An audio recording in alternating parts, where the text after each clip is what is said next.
Hey, guess what? Hey, guess what? Shout out to my neighbors. Hey, it's Oops All Dragons, the podcast that is introduced super professionally by me, Lisa. Varun here, embarrassed. And we've got another guest episode. Yeah. We have a guest, another South Florida local, coming on to tell his D&D stories. We have Danny, a.k.a. Butters, a.k.a. Mantequilla, a.k.a. Manny, a.k.a. Handy Manny, a.k.a. No Manny here. The notorious PUTTR. That's already started off like this. Hi, I don't guys. know. Okay, so Danny, give him a little synopsis. Who are you? Hi, so my name's Danny, or Butters. I am a fighting game community player. I like to participate in Mortal Kombat and Guilty Gear specifically, but I love all fighting games. I talk with the Tekken community. I talk with the Smash community. Very nice people. And yeah, I just love fighting games. It's like something I really focus on and take pride in. All right. And then you actually have played D&D. Yes, and I have played D&D, so that's how I that's why you're on today. Get myself on here also. Yeah, I have a lot of interest, so it kind of gets me into we'll get into some of life. those as we were talking ahead of the pod. Yeah. If do you actually like compete in Guilty Gear? Yeah, so I'll participate in tournaments. You play Strive, right? Yeah, Guilty Gear Strive. It's the newest one. It's like an anime fighting game for people who aren't familiar with it. If you've seen, like, I guess Dragon Ball Z Fighters, the more popular anime fighting game, think of that style of art and gameplay. I do like Fighters. I'm not good at it, but I like it. Yeah, it's a good one. It's a good one. But yeah, I like to participate in tournaments, so I'll drive down to Miami sometimes. I'll come over to Flynn's on the weekends, and I'll just try my best to participate and just get exposure more. You might actually know an old acquaintance of mine, Hotashi's. He's a competitive Guilty Gear player. He's like placed. I think he's placed nationally. He has. I haven't spoken to him personally, but the whole community recognizes him because he participates in Flynn's and other events. He's an icon now, I'd say. Like, he has a following. If I remember on his YouTube, he's at 20,000 followers. Like, he's definitely has a following now. Cool. Oh shit! I did not know this about you should my own old friend. I was gonna say you should tell me about him, Lisa. I'll tell him what's up next time I'm down there. Oh yeah, and Lisa said hi. He seems very polite from what I've seen. Oh yes, he's a nice young man. Yeah, it seems pretty cool. But yeah. Okay. So small world. Yes, small so. South Florida. And Danny, we started getting into this ahead of the podcast, but you and I can just talk about fighting games for a while. My family's history with just Street Fighter and then the hours that we sunk into that and trying to beat each other. But that's not exactly why we're here today. But yeah, we're here for the D&D, so we're here we could shift that a little bit too. But I was gonna say we're not gonna get right into it. So aside from D&D, we talk about what have we been up to outside of that realm. So we'll leave Danny for last. So Lisa, what have you been up to? You went to Renfair last time. Now what are you doing? I went to Renfair last time, and then that actually after we recorded the last episode we recorded, I went to go see Hadestown. Right. Musical sensation Hadestown. Okay. Wonderful show. I think I kind of spoiled myself for it because I listened to the soundtrack a lot. Okay. So it maybe didn't hit me in the same way that it hit the people that I was with. Like, all of my friends were crying by the end of it, and I'm just like, yeah. Been there, done that. I've done the crying. Now I'm just here for the vibes. It's an absolutely beautiful show, and if it's touring through somewhere nearby you, I highly recommend. What is the elevator pitch for Hadestown? Because I have very tangential knowledge about this. Yeah. Very little bit.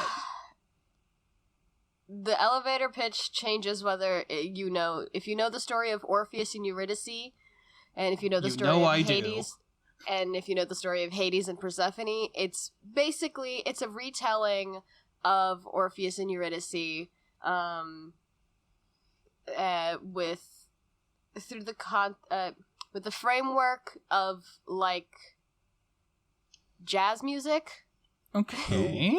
And like drawing jazz. a parallel between the love story of Orpheus and Eurydice and Hades and Persephone, and I can see that. And I mean, spoilers, I guess, for a musical that's been out for several years. Yeah. It'd be like that. The elevator pitch is like the semicolon version of the title is Hades Town, that one time Orpheus accidentally unionized hell. I like that. That's a funny pitch. Cool. Yeah, that's the show. It's pretty good. Okay. Nice. Yeah. That's the main kind thing. of the only interesting thing I've Yeah. done recently. No problem. I know you have been up to other things, but we're not gonna mention those. Yeah, we're I'm not not gonna mention allowed those to talk here. about this. Not for a while. I don't think ever, honestly. If ever, yeah, technically. I'll be on my deathbed and I'll be like, remember that time that I worked NDA. on that thing? And then Mickey Mouse is just gonna, like, Smother you with a pillow. Yeah. Ho-ho-ho! Exactly. Better sign that NDA. Alright. So for me, pretty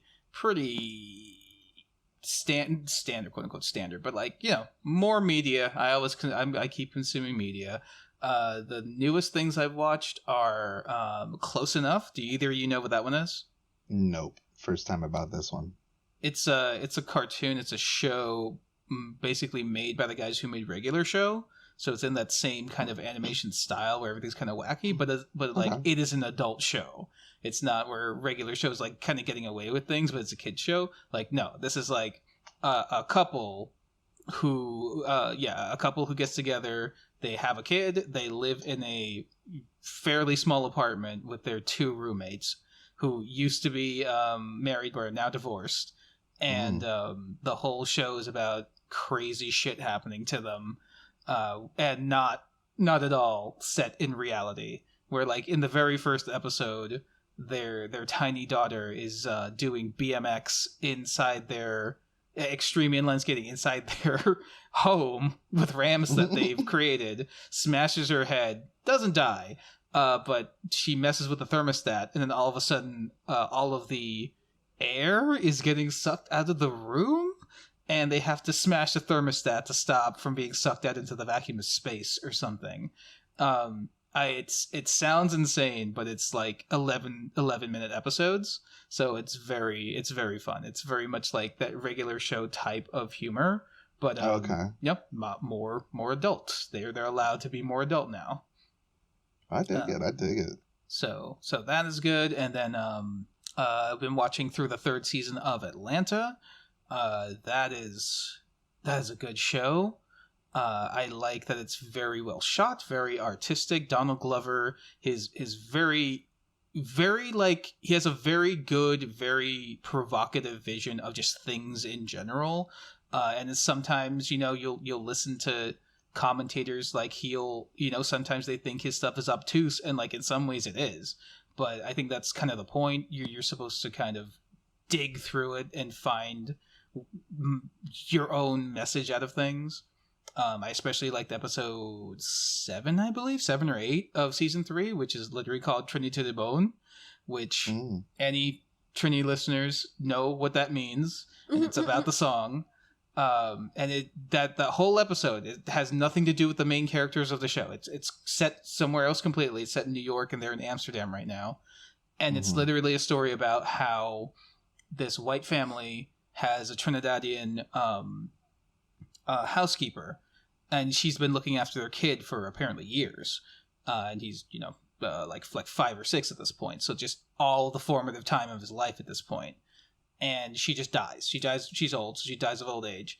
And they slowly realize that they have no idea who their child is, because he doesn't want to eat, regular white people food because it's too bland.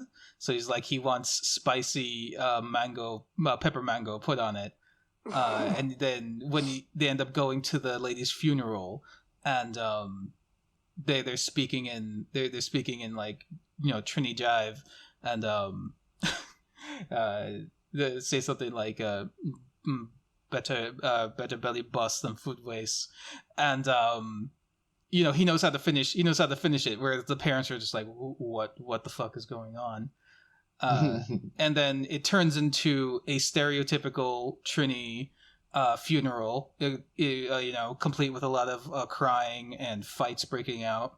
Although, oh boy, I will say, just from my experience, there's been a fight at a wedding, there's been a fight at a birthday party, there's been a fight at a graduation party in my real life with my family at different points that have happened. But at a funeral where like the woman is like in the casket, like, have some decency. But oh yeah, for sure. But like, come on. They got... I'll be mad if nobody fights at my funeral. But yeah, it was like Atlanta, very good show. I'd say watch it from the very beginning. Season 3 goes real weird. Like, season 1 and 2 are already kind of weird, but they kind of, every episode follows Donald Glover, one of the main cast. Season 3 starts to get real weird with it. But it's very good watching. The billboards for season 3 that I see around town are these like cubist, the cubist look, Picasso, surrealist kind of character portraits, and it's like, okay, fine, you got me, I'll watch it. It is. That's how they got you. It is very good. Yes. There are some episodes that are, by the time you get to the end of them, you're like, oh, this isn't meant to be taken, literally. Like, yeah. This is a metaphor. Like, there's a lot going on in that show. I highly recommend. There's not enough people doing surrealism these days. Yeah, so like some of it is like, and it's weird because some episodes will start off obviously grounded in reality, and then slowly shift into, okay, we're getting dreamy with this. Oh yeah, I love that. But yeah, and then like it'll happen before you even notice it. But yes, big thumbs up. That's what I've been up to. Danny, Butters, Buttman. I don't know why I called you that. Not that one. Whoa, not that one. Butters. What have you been up to, man? So I'd say like right now I just started working like a few months ago, like full time for the first time. I've always been a part timer. You're fresh out of college, right? Yeah, like I got out like during the pandemic, but I prioritized like part time and just like trying other things. But this time, like this year, I was like, okay, I'm gonna work full time, get like that experience, and see where I really want to go with life. And having money's pretty great. So, I'm realizing, wow, I can buy everything that I ever wanted. I don't have to worry about anything. So concerts has been like my focus. You guys are at the beginning of like, oh, I have money, I can do things, and now you're like, I want things, and I don't. Like, there are so many roadblocks that aren't money in the way of the thing that I need. Oh yeah, I'm getting to that point in life now.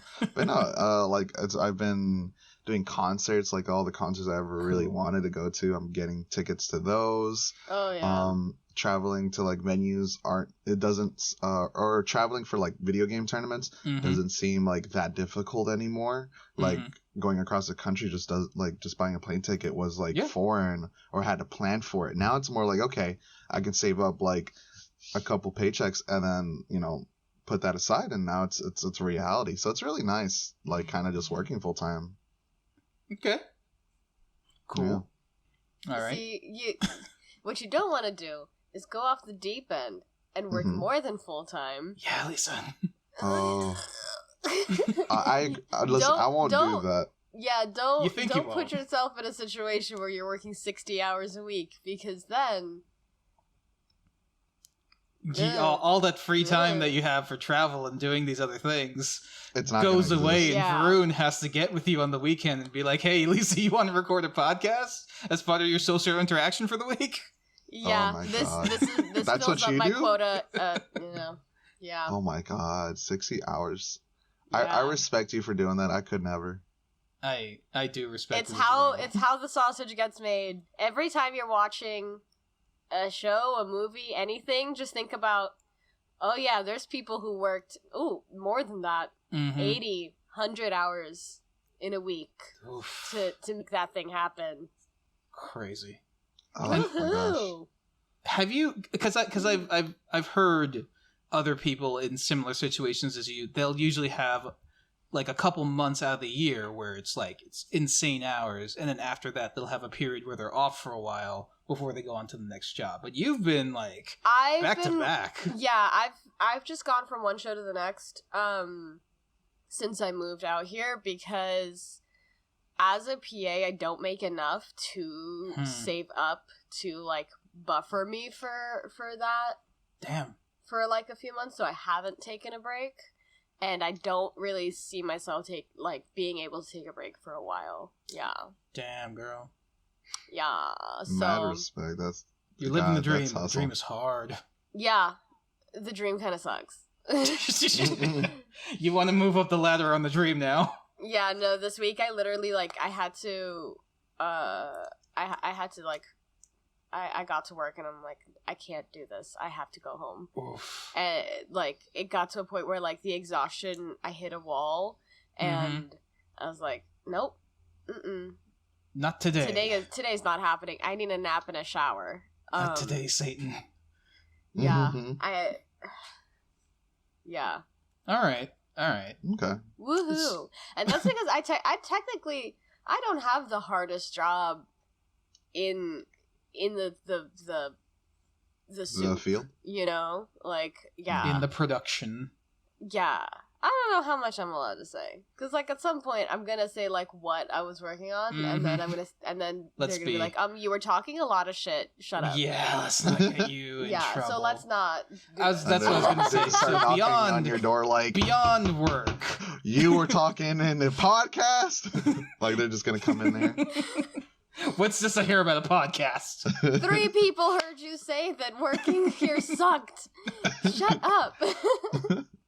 Oh, gosh. So beyond work, I think you've been watching Fruits Basket, Danny? Yeah, I've been watching Fruits Basket. a I'm classic. into anime. Not for the classic, people. the remake. Oh, the remake. Yeah, I've been told that's the definitive version, so I'm like, okay, I'll watch that anime. I've been watching this anime called Spy Family. It's been making waves for the Ooh. anime community. I hear that's it's very honestly good. really great though. I love it. It's cute. I hear it's very good and strangely wholesome, even though it stars a spy, an assassin, and a telekinetic child. Yeah, that's pretty much that's the elevator pitch. They're just trying to work together, and it's just a mess, but it's a great mess, and I love it. And you kind of just see the life of what a spy has to deal with, and a life of an assassin, and a life of an orphan that can read minds, and they kind of just weld together nicely, because they kind of just comfort each other in those complicated scenarios, and it's a nice sweet family dynamic. Okay. Yeah, you're watching them kind of family slice of life, even though it's a weird slice of life animes. Mine are usually robot centric, so different tastes. Oh yeah, different taste, but they're all still good. Both are amazing in their own rights. I've never actually seen Fruits Basket. I know a bit about it, and I know how he turns that robot on and off. Or no, I'm thinking of Chobits. That's Chobits. I haven't seen Chobits. Horribly dirty. Oh my god. No, You know, Lisa. That's.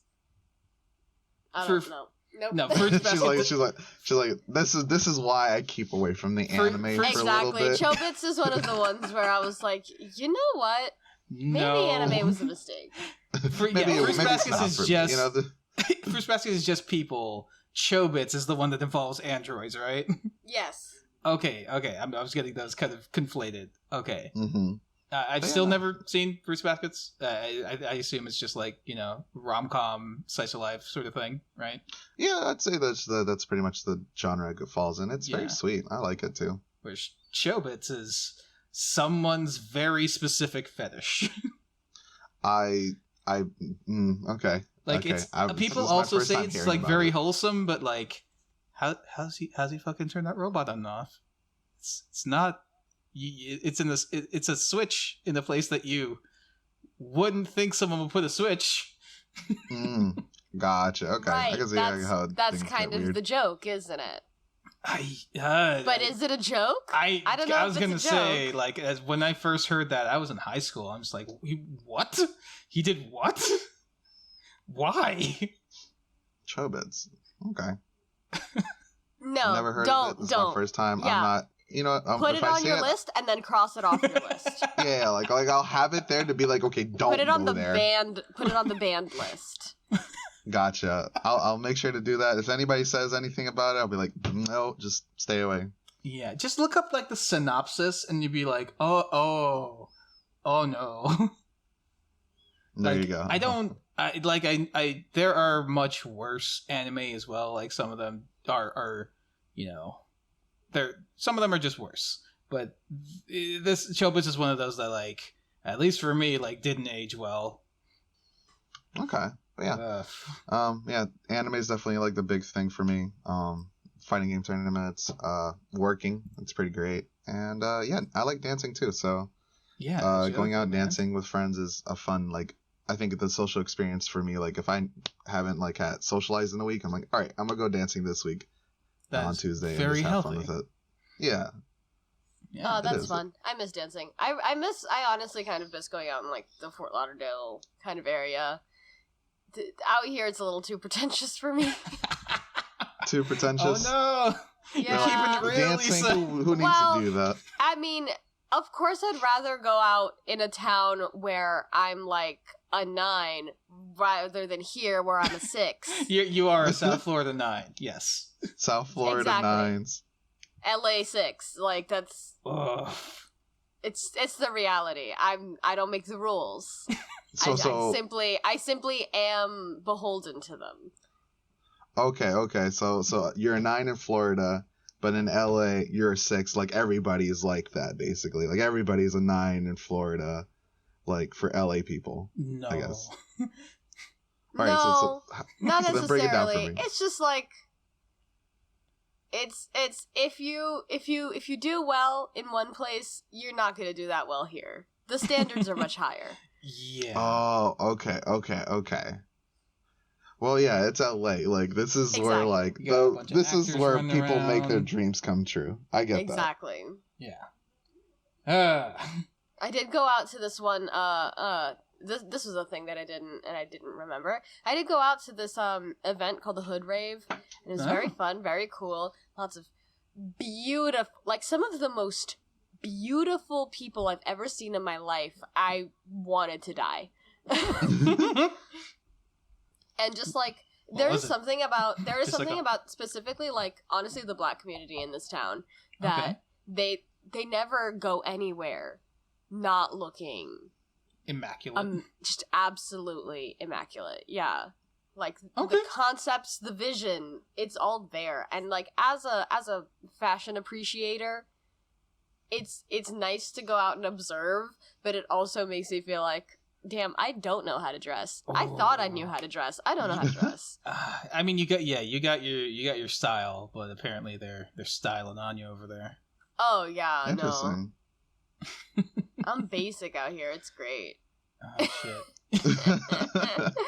Oh, that's interesting. I guess there's always gonna be, like, people who just, like, are gonna be better in that field. Like, it's just gonna happen. Just depends where you are. Yeah. Just. Although, yes, to be fair, like, we've gone clubbing here in South Florida, Lisa, and yes, you were 9 level, especially when you put in some effort. You're exactly. Like, oh, damn, you're blowing, like, most of these people out the water. Right. I go. Where did we used to go, to the Glitch or whatever? Yeah. And great place. Like, I'm doing fine for Glitch. Yeah. Wear the same outfit out here. It's like, oh, that. ew. Anyways. It's like, all right, cool.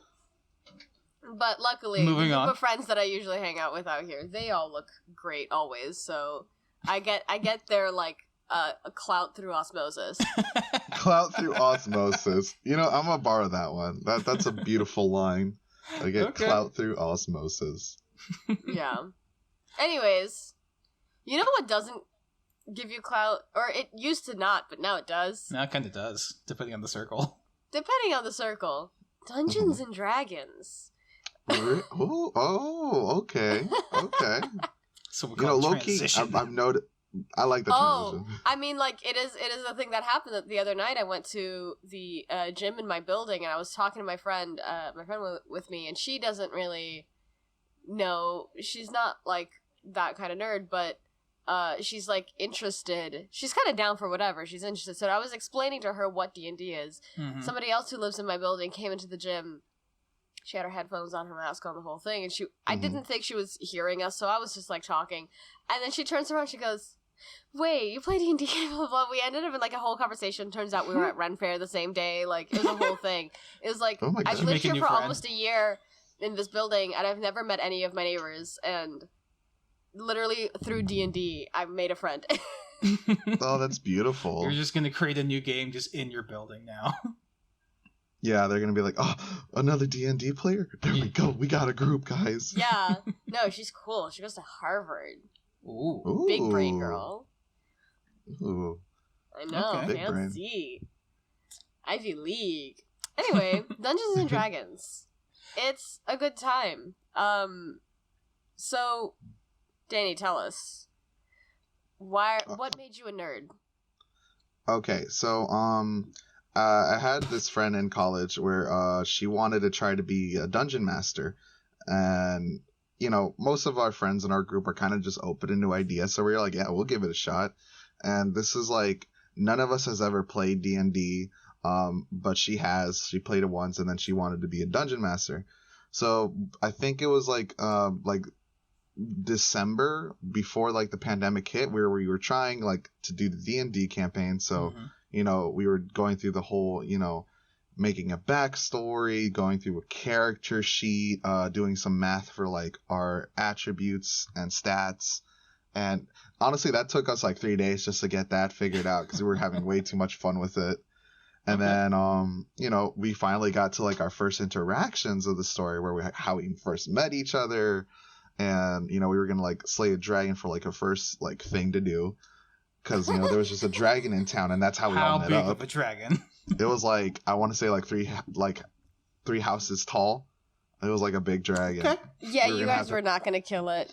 Yeah, oh yeah, no, I think that was the plan She from the misled get-go you. for her. Definitely. She's like, you're all going to get beat, and then you're all going to get shipped somewhere, and that's where the real story starts. Okay. But like, once that happened, like, the pandemic hit, and we were like, oh no, what happens to D&D? So, you know, we pretty much had our experience doing it online, and that was a lot of fun, but we decided to do it with like all of our friends, so it was like 12 people. And Oh, no. you- Oh, no. I think 12 if people in everybody general knows, is already bad. 12 people online? Ooh. yeah, like if That's peop- That's two. That's It's 2 or too 3. That's like 3 two or D&D three games. D&D parties. Yeah. Yeah. Yeah. yeah, it is. We realized after that, like, we cannot have too many people on a D&D campaign. It just doesn't work out like Yeah. No. Yeah. that. That didn't work out. 4 players in the DM is usually like the sweet spot, and any less or any more is where, like, less you don't have enough people, like the game is kind of, you know, static, but more than that, then it just starts to become like overloaded. Yeah, we've had like 5 or 6 consistently, like, after that, and that still was like a lot to go through, because I realized you spend a lot of time doing turns, like, in Yeah. interactions, like going to the shop or like doing an attack, like doing it with 6 or 7 people, like, it takes a while. You said Yeah. You said going to the shop, so, and I know this is maybe a more modern, maybe Critical Role influence sort of thing, so if you go to the shop, like, does your DM like role play out the actual interaction every time? Yeah, she'll do the interactions. Sometimes, like, if we have like a friend over, like that isn't part of the campaign, she or he will play as the NPC shopkeeper, and that's always fun. It is a lot of fun. To do it. Yeah, no, they'll play as the NPCs, and then they just kind of go ham on that. But like the shop bits, like we started like 3 or 4 campaigns, never finished them. We leveled up once in one of the campaigns, the most recent one. Yeah, we never leveled up. Wait, like what? that was never a concept for us. Excuse you. You listen. So like our most recent campaign, we leveled up once, and I was like, "Holy crap!" From guys. what to what? Like 1 to 2. It was What? It was amazing. Lisa. Listen, this is my experience with D&D, and it's gonna be completely different for everybody. It's completely different from anything.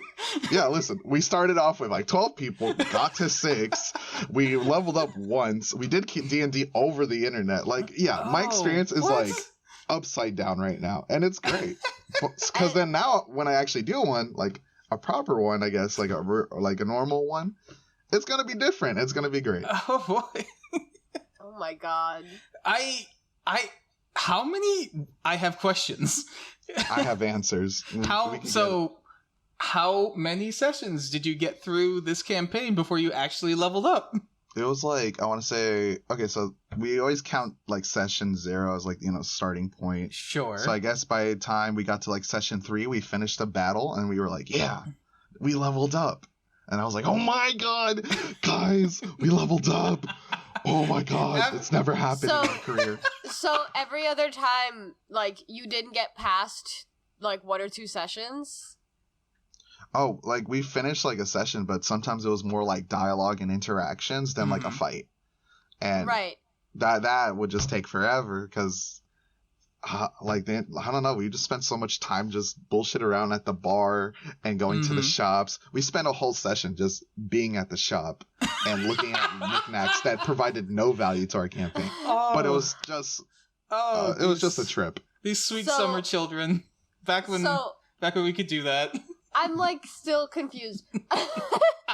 So like every other campaign you played in where you didn't level up past level 1, like how many sessions did those go for?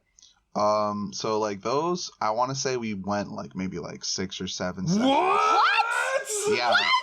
Yeah. Who's yelling in the back because they're mad too? What? Yeah, we've 6 or 7 sessions at level 1? Y'all were just talking for like 6 sessions? Well, I mean, some of them we had fights, but like I don't know what was the like criteria of like, oh, when do we level up? We never knew. We just fought and made it work. Did you guys use experience points or for the time we leveled up, I think it was more milestones. There wasn't any like XP being mentioned every fight. It was just like, hey, you finished this fight. She could have just leveled you up at any point. She just didn't? Yeah, I don't know. Yeah, that's kind of what we worked with. Okay. I'm telling you, we had to make things work with some of our fights because we had to fight a slime in a cave. I don't know how we got to the cave. I think we were doing just like a quest. Yeah.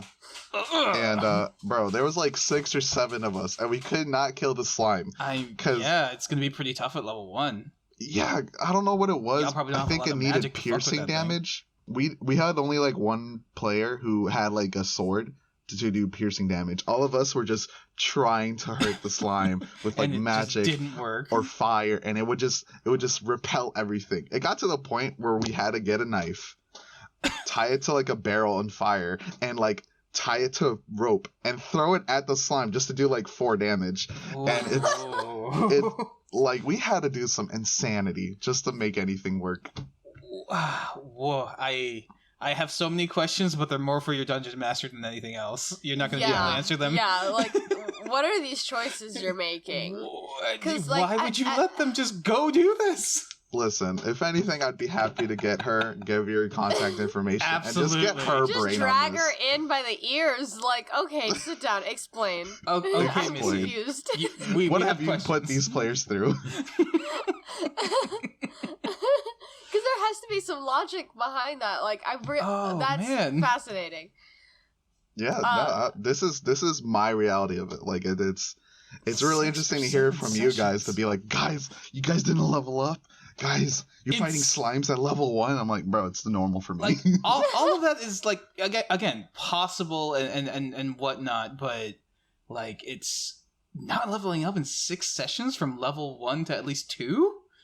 Oh yeah, it was a trip. I think one of us, like, we died in the cave because we like actually like got like a jewelry and there was a trap. But she was like, "Oh no, yeah, you're not gonna die. We're just gonna knock you out." And I'm like, "All right, cool, thank God, because I don't want to die." Oh my God. And oh man, and she's not killing you guys off either. Like what? Oh no, that was that one session. I think the other session, I think we did die, and then we had to make a new character and be like, "That's the cousin." Okay. That's always my a classic. Long lost brother. Long lost brother. That's the cousin. Oh, he's here for the revenge plot. You know, it's a trip. Okay. So what did you guys play? Was it something like custom that she made, or was it like Lost Minds of Phandelver or something already pre-made? She had a book, like a D&D book. Okay. So it had a structure. I think Lost there was Minds this involve slimes and stuff like that. No. Yeah, I think there was one D&D campaign. Sorry. No, I'm trying to think of like which campaign involves slimes and dragons. Oh, that was probably like more so before she got the book. Okay. Oh. This one involved this town called Waterdeep. I'm not sure if that's an actual book version. Yes, okay. That is probably Waterdeep Dragon Heist. Yes, that one. Sense. That one was our most recent campaign, and I gotta tell you, I realized that like in other D&D campaigns, people write down notes of like characters that are important to remember or like storyline plots. We never did that. And so what she did to make us remember was to replace like villains' names with musicians and artists so like we could remember who's who. So we had to save the Ed Sheeran with Rupert Grint, the Ron Weasley. Ron Weasley. That's like Ed Sheeran? Okay. Yeah, so we would be like, okay. He looks like Ed Sheeran in that he's British and a redhead.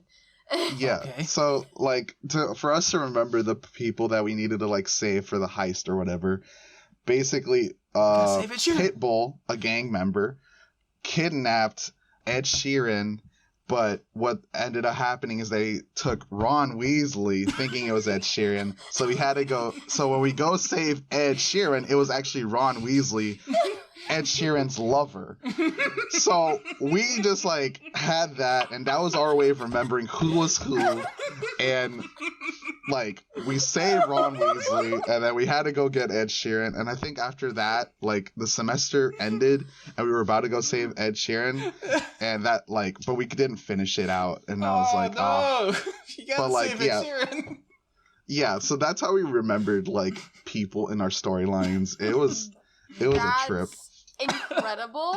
I'm stealing that. Yeah, I was gonna say. There you go. I gotta do that at some point. Just replace all NPCs with like famous Beyonce. People. Yeah. Yeah, like, oh yeah, Beyonce's about to cut you with her dragon deep sword. Hearing that story was genuinely just like one of the best things I've ever heard in a long time. It's very, very good. It made us remember. I was like, oh yeah. Member Pitbull. Does anyone remember when Ed Sheeran was on Game of Thrones? What? He was in Game of Thrones? I think this is he played like a random soldier because he was like what Maisie episode, Williams right? Maisie Williams really likes Ed Sheeran, so they put him as like a bit player. Yeah, he has like a line. NPC. He's like a soldier. Yeah. Mm-hmm. Oh, okay. I dig that. You know, just so get your feet in there and be like, Ed Sheeran is a thing. Fantasy, that makes sense. Fantasy Ed Sheeran, and he's being in our D&D campaigns. It makes sense. It all tracks. It all tracks. Yeah, it all checks out. But yeah, I'd say that's my experience with D&D. Leveled up once. It was the greatest thing of like mankind. What did you play? What character did you play? Oh, I was a basic bitch. I'm gonna be real with you. I was like human. I was like a soldier. I had a mom and dad. Damn. Everybody had like trauma or something. I'm like, no, I just wanted... like, I'm an average guy. I'm a normal person. Yeah, I was like, yeah, my dad works as like a swordsmith, and you know, I was a swordsmith, and then you know, I wanted to travel, so I met these guys. Like, I was a simple guy. I was like, you know, I don't have trauma. I just wanted fun.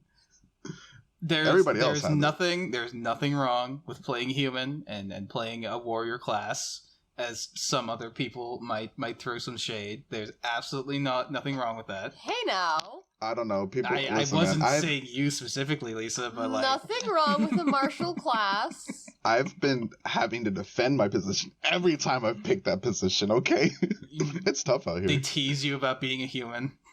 Yeah, they're like, why don't you want to learn like Dragonborn language or something? I'm like, I don't know. Why don't you just have a nice family and just live life normal? Why don't you not have trauma? Just why not? Yeah, come on. You chose this for yourself. You chose this. It's a funny attraction. I still stand by it every campaign. It's great. It's great. Just Billy the human. Billy the human. I just wanted to get a drink and got dragged into a mess. Oh my god, you're just like just normie normal guy, and then everyone else is like what, tieflings, elves, all that stuff. Tiefling, elves. Some of them are generals, like to the military. Others have are not experiments, like laboratorists, and they're like, oh, I'm trying to make invincibility exist, and so I'm working and experimenting on people, and I'm like, I'm just trying to have a beer, bro. So yeah, it's great. It's like you're this guy who just like was backpacking through Europe, and then you stayed at a hostel, at just the wrong hostel, and just the wrong group of people adopted you. Just about, yeah. Like I want to say I'm the guy who's like, if D&D was like a normal world and I came from like a different world of like our world. And just came into a D&D session, and I was like, "What the hell's going on?" I'm that guy. You are the regular man isekai to the D&D world, and you're just pretty like, much. What's up? Yeah, exactly. That's who I am, and it's great. For great comedic relief. For another metaphor to bring it back to Close Enough, the show that I mentioned up top. One of the episodes is the mom in the show. She wants to get in with the cool moms, and each one of them is like, one's a biker, one's got a bunch of tattoos, one's like a fashion model, all that stuff, and one is like the most normcore woman possible, where she just like dresses normally and acts normally, and then it turns out she's just like a normal lady, and they just picked her up because they thought she was being ironic. She's like, no, I'm just normal. Ironic. You can be my friend. It's cool. I love that. Yeah, that's me. But yeah, that's my experience with the campaign. It's really great. Okay. I wouldn't like trade it for anything, because now when I do go into a different campaign, it's gonna be a trip for like the D&Ds. I was gonna say, so the most important thing, it sounds like you guys had a lot of fun. That is the most important thing. Oh yeah, we did have fun. It's definitely a trip.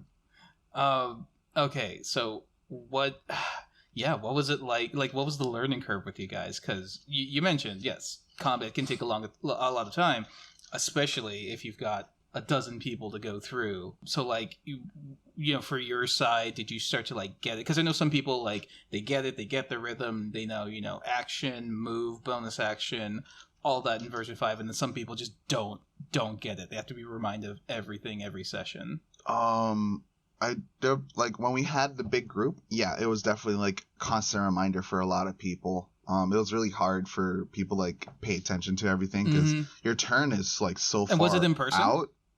This was online at the time when we had the 12 people thing. Okay. So it was hard because like we also did it in person like before the pandemic, and that was still like 10 people or 9 people. And that was just hard because like, you do spend time with that person's turn, but if you're like 9 people behind, you kind of just float around and just kind of get distracted, and that's really hard to like stay consistent with that. Yeah, it can be hard to like keep your attention. Yeah, it does. Like I think as we like did more campaigns, the one thing I do like that our dungeon master realized is that we have to have like a structure during like our interactions. So we definitely got the turns a lot more organized. She would definitely push it along if it got dragged along a little bit. That's and then good. The one thing we did have a hard time understanding was like when we're doing interactions, we're supposed to roll and like play with our stats on that. Before we were just kind of like, oh yeah, I want to do this, and then she would be like, you have to roll for this. Like we can't just make it happen. We have to see if you can do it. And then there was like this one interaction. It was in the beginning where we first meet each other at the bar or tavern, they call it. Yes, tavern. Mm-hmm. And we wanted to get information for like our campaign to get started. And for us, it was like I was like a regular dude, but I was really good at like eating food. So I would just go up to the bartender and I'm like, "You want to have like a pancake eat off so you could give me information that I need?" And the guy's like, "Hell yeah," because he was because this was that campaign where it was The Rock as the bartender, so he had to do an eat off of like 20 pancakes and eggs. So then I had to do that, and I think I rolled like dexterity or something, and it was up to par. So like I actually tied with The Rock, and it was great. And he's like, "You know what? I never met anybody who's like ever had to like meet up with me on the eating competition. I'll give you the information nonetheless." And I was like, "Yes, let's go." And okay. Yeah. But would she? Okay, that kind of makes sense because you're trying to get something out of the interaction. But would she also make you roll in just like regular circumstances when you guys are just talking to people or talking to each other? During like, I guess if we wanted something out of an interaction with somebody, then she'd be like, "Okay, you need a roll to see if this works out in that conversation." Yeah. So like our friend, one of our friends was like a womanizer, and any person he would talk to, guy or girl, he would womanize, and they would always have to roll to see if he seduced them, and that was every interaction. Okay, so he was the bard. All right. He was the bard. No, he was a warlock, but he was basically the bard, honestly. Yes. Okay, warlock makes sense too. That's the thing. That's what they don't tell you, is that like they're always like, bards are so horny. No, warlocks. Warlocks. They're the low-key ones. They're the ones hiding behind the bards. Low-key in a cloak with a staff or whatever. Yeah, they're the low-key talking about ones. your patron. But yeah, like we definitely learned how to like structure it a lot better, push the interactions a lot quicker, and there was a structure to it. I think our most recent campaign definitely had this structure, especially the leveling up part. That was amazing. So you guys actually like won a fight, and it was a big triumphant moment, and she's like, "Okay, now's the time to level up." Yeah, that was our time. It was great. Okay, cool. Because I at least from my perspective, I see less and less people using experience points, and they're basically just going, they put it in the DM's hands of saying like, "You tell us," like, or we set a goal, and once we hit that, once we know we hit that, that's when we level up.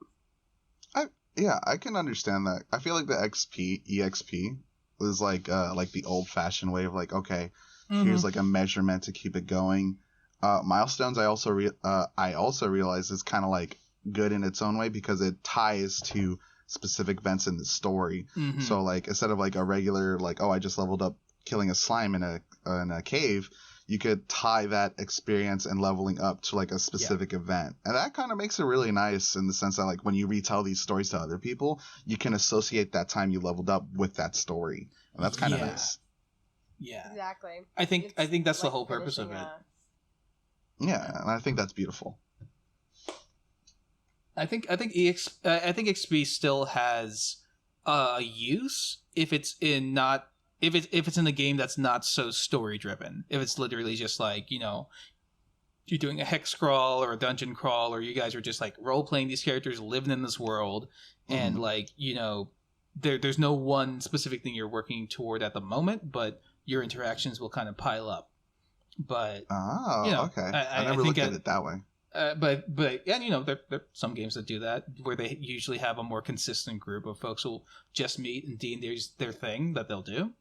But I think in cases, where you've got a pretty kind of set story, quote unquote, set. Maybe there are going to be major, plot points that are going to happen based on, and then things can shift around based on what the party does. That's probably the best way to do it. Have those plot points, those milestones be, your level up points, and tell everyone, hey, okay, you just slayed the dragon, okay, you level up, and then like you said, you always associate it with that cool thing that you guys did. Yeah. How did it feel going from like level 1 basic bitch fighter Oh my gosh. to level 2, like you have a fighting style now. You have Oh. all this new stuff that you never had before. Oh, it was such a great experience, but then it was a new experience. So we had to go through like the D&D book and look at like our character class and see what we get when we got to level 2. I was like, oh my god, we get these things? And it was like being at like a candy store. I was like, guys, we can pick these abilities. And we can pick. We get these? Oh, amazing. It was a trip for everybody because everybody got something new. Yeah. I'm gonna tell you, Danny, like level 3 and level 4 and level 5, it's even sweeter because for most races or most classes, level 3, right? You pick your specialization. Specialization. Oh, this is new to me. Lisa, correct me if I'm wrong, but yeah, level 3, I believe. Yeah. Was level when you 3 picked is your where thing. you actually pick your subclass, except for druids. Druids pick their subclass at level 2. Yeah.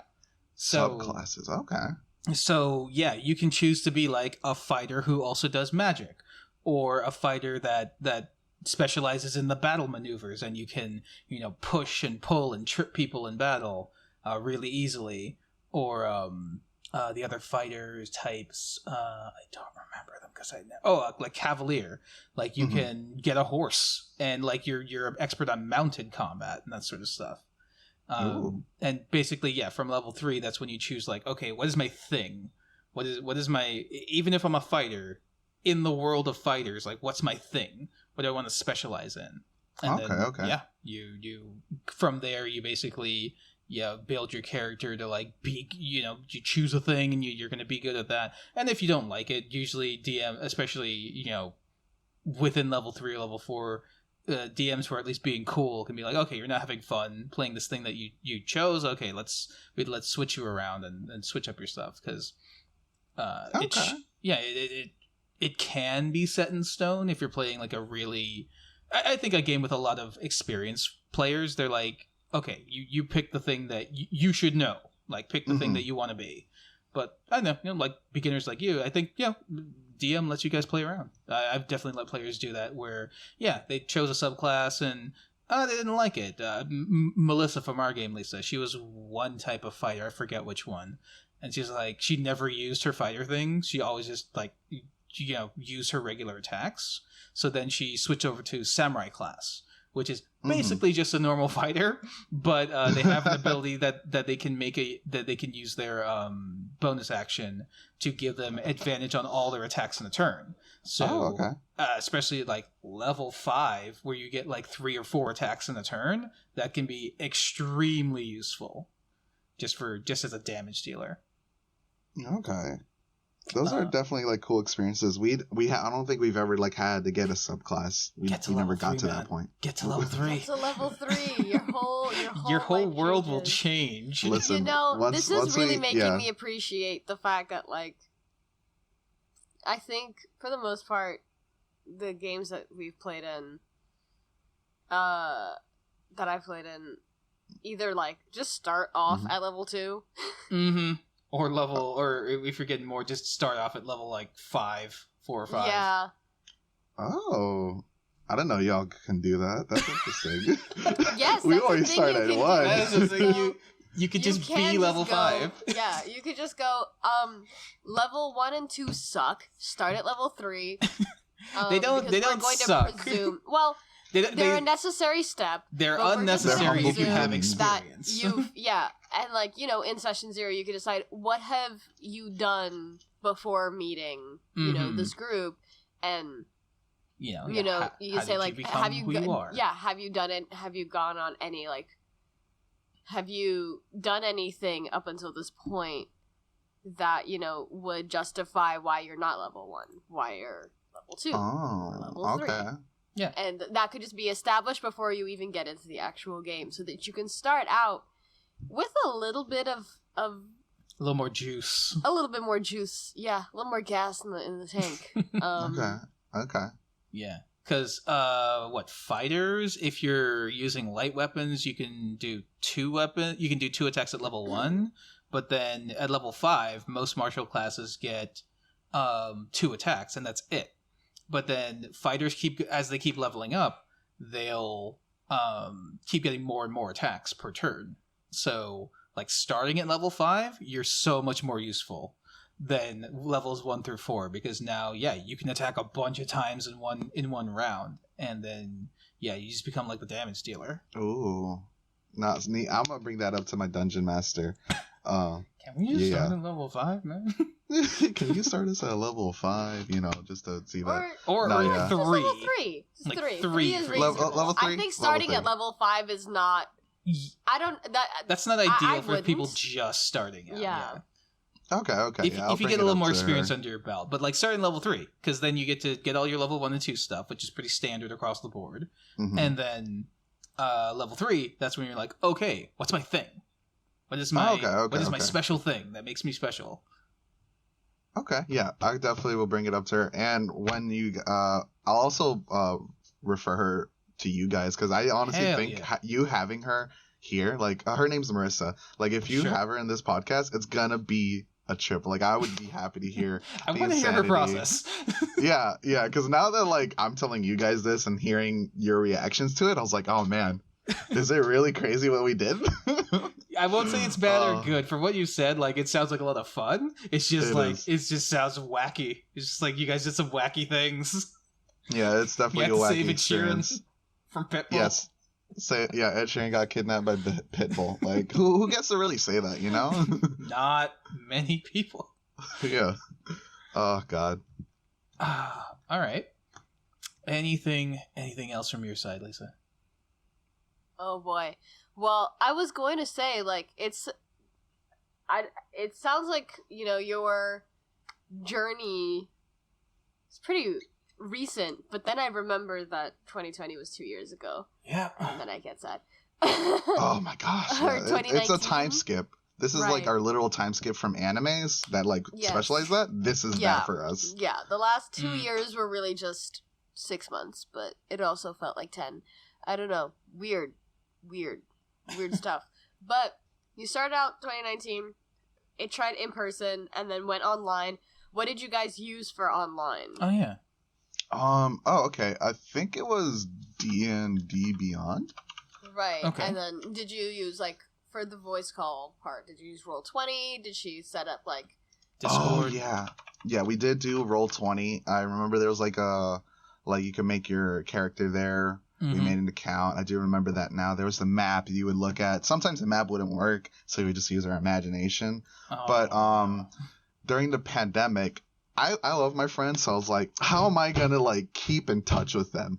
And then I made a Discord for all of us. Actually, that was my first time learning about Discord and all that fun stuff. So I was like, okay, what's a good way to stay connected? And then I learned about making a server. And I was like, oh, that's cool. I'll make a server. Because we all had Snapchat and we would just, talk crap and just bullshit all day during the pandemic. So I was like, hey, guys, let's hop on Discord. It'd be really cool because it's a computer and phone thing. But also if we could stream stuff together. So we could have a movie night. And all of our done that? Yeah, a lot of them never knew about Discord, I think. Very few did. So it was actually really cool because, all of our friends, we know each other because we do ballroom dancing together. There's a club in FAU that does that. So that's how we all knew each other. Oh. So there's actually an anime called Welcome to the Ballroom where it's specifically about ballroom dancing. Oh. So I was like, hey guys, let's go on this Discord server and let's watch this anime together about ballroom. And then a lot of it was a lot of them were kind of new to anime in general. So that was their first toe into the anime world. Okay. A lot of them were kind of anime fans in general still, and they still really liked it. So then that was our bonding experience. So then after that we did game nights, Jackbox. We did movie nights, and it kind of grew into this nice space that we have together. And we also met through D&D. We did our calls through Discord. That's why I was bringing that up. We did it through Discord. And it's been such a great experience. We definitely had a time. I'm not sure if you're familiar with this, but there's this thing called the Mood Day bot, where it's a robot on Discord that lets you essentially collect characters, card collecting. And that was That's when it like kind of like blew up for us. Like we were on it every day. We were collecting Absolutely characters not. from every media. Our friend, the dungeon master Marissa, she's a huge Disney fan. So when she saw that there was Disney characters, that's when she was on it. Oh, and everybody God. else were into like reading books, like fantasy books. They had book characters there, and yeah. The Discord became like a safe space for D&D, for that. It just became like a great space for us. Oh, that sounds cool, man. Yeah, I feel like a few years ago Discord was not as much of a widely known thing as it is nowadays. Mm-hmm. Oh yeah, I agree. I think it's definitely the pandemic kind of like pushing that as like, oh hey guys, this is an alternative space for now, and people really like it. Yeah. Yeah, and I think I remember during the pandemic, at least the initial like couple months of lockdown, beginning in 2020, that was actually really good for our games that were going on at that point, Lisa, because like no one had anything else to do, and we were already running it online anyway. Yeah, exactly. So See, there you go. Like every week. Yeah, we were kind of ahead of the curve because our game had already gone online. Yeah. Oh, see, there you go. Away. Y'all were ready. Yeah, well, I've been ready since like 2016. Just like already knowing how to play online because I'm like, okay, this is going to become a thing. This is going to become a thing that I'm going to need to know to do very well. So at this point, I'm like Roll20 expert man on how to, get rid of the jank. Nice. Yeah. Roll20 jank. Maybe you could teach her some like techniques because she was like learning it on the Absolutely will, spot yes. with us. So like props to her. Like she was making it work. I have been there. What the hell did Roll20 just do? What? Yeah, definitely show her some cool stuff. She'll appreciate it. Okay, I think we already hit the peak at Ed Sheeran being saved from Pitbull. We have to rescue Ron Weasley or whatever. Oh yeah. That's the peak I want to say. Just the insanity of how to remember all of that. Oh boy. Yeah. So that's honestly such a great okay, you guys are not gonna remember Yarno Aldrich, whatever, fantasy name bullshit. It's Ed Sheeran. It's Ed Sheeran. We were like, all right. Pitbull. Ed Sheeran and Pitbull, and I was like, all right, that works out. Dale 995 305. Mr. 305. He's just Mr. 305. Mr. Worldwide, what are you doing here? Dale, I'm just trying to get some money today. just very dramatically introduce him as a D&D character. I am Mr. 305, Mr. Worldwide. Oh yeah. Oh my god. So in your foray into D&D, what have you learned about yourself, about the game, about storytelling, about anything? Is there anything that you've taken away from it thus far? Oh, taking from it? Yeah. I'm definitely more if I had to compare myself to I guess a stereotype or a character archetype, I'm very much I'm helping the main character kind of guy. I'm there to make sure things go smoothly with the group. You're the hype man. I'm the hype man, I'm also the comedic relief because I'll do some insane shit. If there's a door or some platform I want to get on, I'll be can I roll to do a front flip and land perfectly? That was a thing for me. Nice. So I definitely realized I'm this secondary character. I like to make things fun and push the story along and just help the group. But they're all chaotic, so that's a trip in of itself. Every group has to have the one guy who anchors everybody down.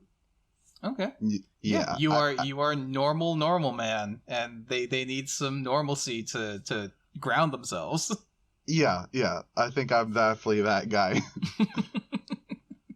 All right.